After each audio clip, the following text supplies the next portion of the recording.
Yo, what's up, everybody? It's your boy Sam B right here with the Tune Up Show. So check it out, right? One of my subscribers sent me these two videos about AI. Apparently, so this is not my expertise, and I'm literally giving my opinion here. I was actually blown away from the videos that he sent me, and I was watching it for like the past hour. I'm not really sure how to go about this or even even talk about it because it's not my field. I'm not a tech guy. You know what I'm saying? So I'm just gonna go ahead. I'm gonna go right into this video. This one video is called ChatGPT, and apparently this technology from AI allows you to basically create anything out of thin air. Okay, and I'm just gonna play the video. I'm not even gonna try to explain it. All right, so let's do it. With the rise of artificial intelligence, and to be more specific, generative AI. So what is generative AI? Put simply... I'm sorry. This is because I'm not gonna play the whole video. So this is from a YouTube channel called How It Happened. So I'm actually gonna go ahead and subscribe to this. Put on the big screen. I'm gonna subscribe to this. Yep, there you go. Get all notifications. Personalized. Boom. All right. So I show love, man. I show love. Well, I have no choice but to show love, right? But I'm gonna go ahead and play this video because I was really intrigued by it, and I just, let's see what you guys have to say about it. I'm not gonna show the whole thing, but I will put it in the description. I just want to open up the conversation about it, and let's see what's what, man. This is AI, artificial intelligence, Hollywood at its best, sincerely. So, I'm gonna save all of my commentary at the end, and I'm gonna play both videos. So let's do it. Generative AI is artificial intelligence that can generate new content, rather than simply analysing or acting on existing data. Perhaps in the last few weeks you've heard more and more about OpenAI and their new product, ChatGPT. It's been trending on Twitter and has amassed over 1 million users in just 5 days, which in itself is mind-blowing, having launched on the 30th of November 2022. But what is ChatGPT? What is OpenAI? And how does this revolutionary technology actually work? Here's how it happened. Generative AI has been described in recent months as the most talked about tech in Silicon Valley, and OpenAI is right at the heart of it. You might have seen their other program at work, DALL-E, a text-to-image AI software that creates images based on simple written inputs. DALL-E 2 is a new AI system from OpenAI that can take simple text descriptions like a koala dunking a basketball and turn them into photorealistic images that have never existed before. OpenAI, the business, was founded in 2015 by Sam Altman and, you guessed it, Elon Musk. Musk stepped down in February 2018 to focus on Tesla, but remains a donor and advisor to the business. Their goal at the time was to advance digital intelligence in the way that is most likely to benefit humanity. At its core, OpenAI is an artificial intelligence research business that has shifted from non-profit to capped profit. Despite no longer working day-to-day at OpenAI, Elon Musk thinks that its latest program, ChatGPT, is scary good. But before we come on to ChatGPT, it's important to note that it's not the first go at an AI chatbot. Microsoft launched Tay in 2016, but within the first 24 hours, Twitter users taught it rude, racist, and misogynistic language, which led to its downfall. Meta have also launched BlenderBot 3 in August, but again it fell down for similar reasons, as well as providing false information, even to questions like who became president in 2020, suggesting Trump had won. OpenAI is trying to avoid these kinks by employing Moderation API, a moderation system that assists developers to show when things go against their content policy, like illegal or unsafe information. It's not 100% accurate, but it certainly helps. Alongside ChatGPT and DALL-E 2 is GPT-3, a natural language system that can also write, argue, and code. And ChatGPT uses an upgraded version. Wow. I mean, that right there. This is past algorithm. This is a chat bot. This is a chat bot. And I think that this is what is controlling a lot of social media. This actually makes a lot of sense. And I know, I'm sorry, but as soon as I heard that, it said this can, hold on, let me see what it has to say, hold on. Version of this to create text at incredible. ChatGPT uses an upgraded version of this to create text at incredible speeds. So that brings us on to ChatGPT. What is ChatGPT? That's what you're all here for after all. According to a statement, brings us on argue and code. T and DALL-E 2 is GPT-3, a natural language system that can also write, argue, and code. See what I'm saying? It's not natural, honestly. So I don't know why, but see, this is tech talk. They believe that, out there in Silicon Valley, that they could create AI, they could create these thinking computers, and he said it right then and there, all right? And I know a lot of you guys heard it, but it's system that can also write, argue, and code. Okay, and ChatGPT it can also write, argue, and code. So when you see all these Twitter battles and all these senators and everybody, Donald Trump and Joe Biden and all, hey, this is what's happening. All right? Especially with Joe Biden. All right? I'm subscribed to him. So every time I see one of his tweets, I always look at it like, he didn't write this. He didn't write this. You know what? I'm probably right. Because he didn't. Because I tell people all the time, technology has been around for 50 to 60 years before the awareness of the public. Okay? So what people need to understand is that this is what's it. Okay? Maybe a lot of you rappers use it. Okay?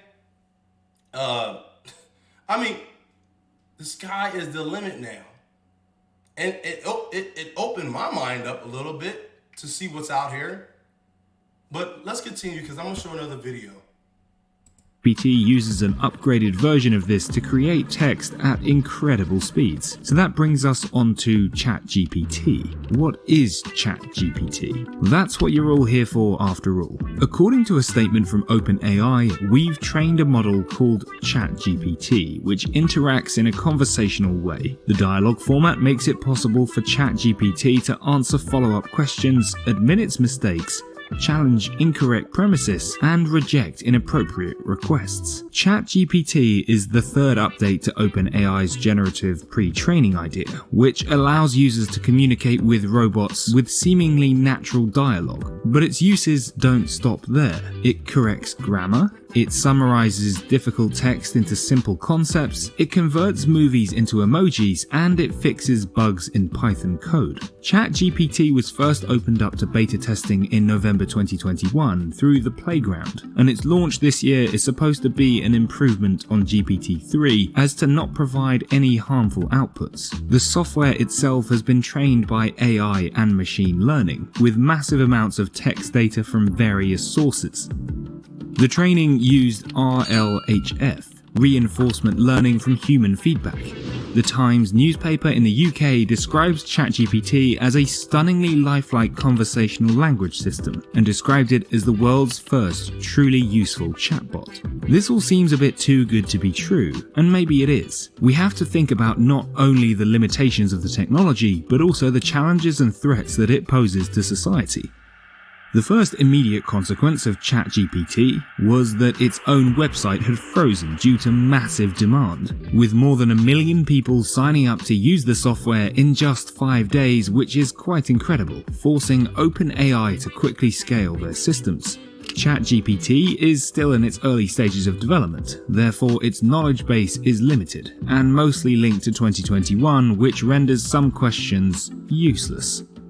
When Elon Musk found out that OpenAI was accessing Twitter's database to train ChatGPT, he paused the access because OpenAI is no longer a non-profit and open-sourced. Therefore, they should pay for this information in future. As you might expect, there are some ethical implications that come with this type of chatbot, particularly around new videos that have surfaced where coders can use it to write their code and school kids can use it to answer their exam questions. Look at this. Let's say I have this problem. I just copy from my But I mean, you get the and then you. So I'm gonna put that video on it. That is, from what I see it to be, that is a anomaly. And Midjourney is complicated, and it's. Nope. That's the next video. So, the ChatGPT or whatever it was. Yeah, ChatGPT. That's I mean, and like I was just now aware of it. I mean, like I knew something was going on, but hey, I'm a 9 to 5 guy. I'm looking at it. I see it. It is what it is. But now I see it to a point where, man, okay, so this is how they're doing it. You know, this is why someone sounds like they could possibly be a genius. Okay, because it's all AI, and AI is just human consciousness. Okay, a gathered human consciousness in a robotic and computer-like construct. That's all AI is. AI is everything humans know in a computer-like construct. That's all AI is. Artificial intelligence. That's what it is. Artificial intelligence. Because you know why? Because it was derived. Something artificial was made from something official. That's all it is to it. So when people get all amazed and, oh my God, it knows me. No, because look at your social media. You gave that AI everything it needed to know about you to begin with. Okay, so it doesn't, like, humans are empowering artificial intelligence. Okay, our behavior is what is powering artificial intelligence. That's it. Nothing more, nothing less. All right, so we're going to get to Midjourney software where you're able to create images out of thin air, pictures, anything, whatever. And this goes into Hollywood. So I'm going to go ahead and do this. Let's do it.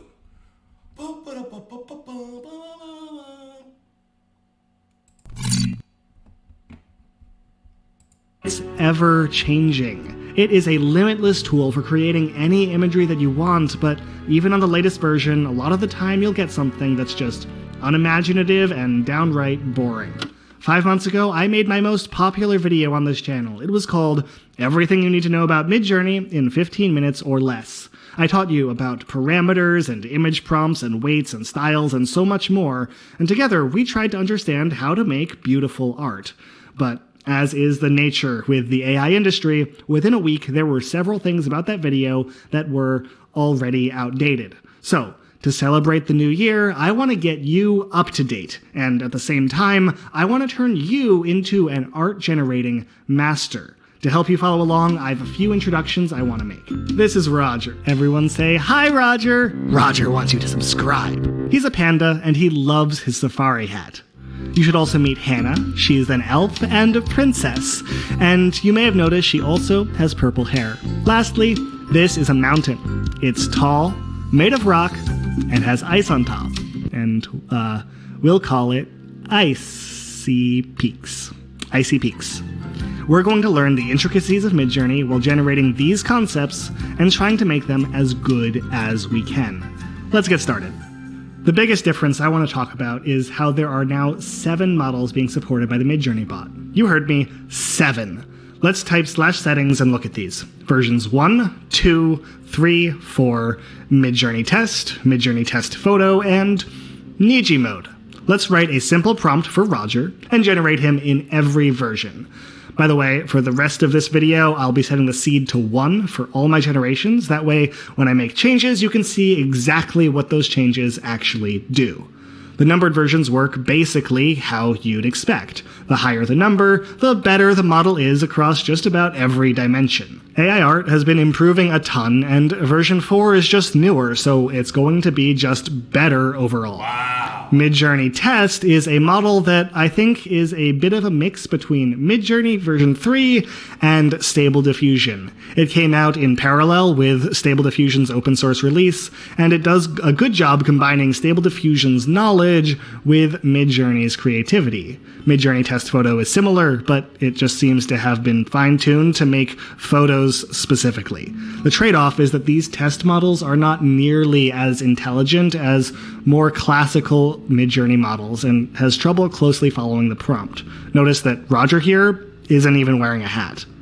You'll also notice these test models generate 2 images rather than 4 for squares, and if you make something that's not a square, it only generates 1. But lastly, we have Niji, and Niji is a new Midjourney fine-tune for anime and illustrative styles, and oh my god, Roger looks great. On to version 4, and it is the most popular model by far. It is filling up that community feed, and for good reason. First off, Midjourney recently made it the default, even though it's still in alpha, but it is incredibly versatile. The images look great, and it takes simple prompts and turns them into beautiful pieces. Let's stick to version 4 and generate Hannah while we talk about the rest of the settings in this new UI. By the way, these settings are a friendly way to access the /prefer suffix command and lets you automatically add parameters, which we talked about in the last video, to the end of all your prompts. The first Wow. I mean, that's just amazing, honestly. I mean, I've seen both these videos already, and I will put in my description after I'm talking about it. But I mean, wow. But here's the whole thing about it. Of course, I gotta bring the tune-up style version to all this stuff. This technology could be very, very, very dangerous because, I mean, just look at it. I mean, they could say you were somewhere where you wasn't and say, oh, well, here's a picture of you in the middle of downtown Philadelphia. That was you. You did this. But it wasn't you. You know it. All I'm saying is this. I'm opening up the conversation. I haven't done a thumbnail to this because I don't know how to do this. So I may just let this just rock out. I don't know. But I'm opening up the conversation. Please, if you see it, you watch it, leave it in the comment. Do you think this is good or bad for society? Should we have this kind of technology available at anybody's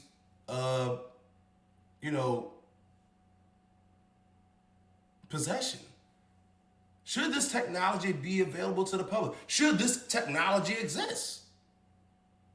And it's going to have a really bad effect on the art industry, people that actually go out there and take pictures of these wild animals.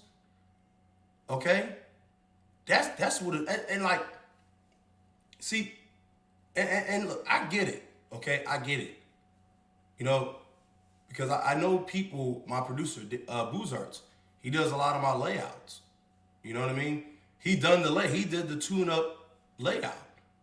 So I get it. This is going to put a lot of people out of business when the average Joe can just type in some things and say, hey, take a picture, make a picture of a dinosaur eating a big fish.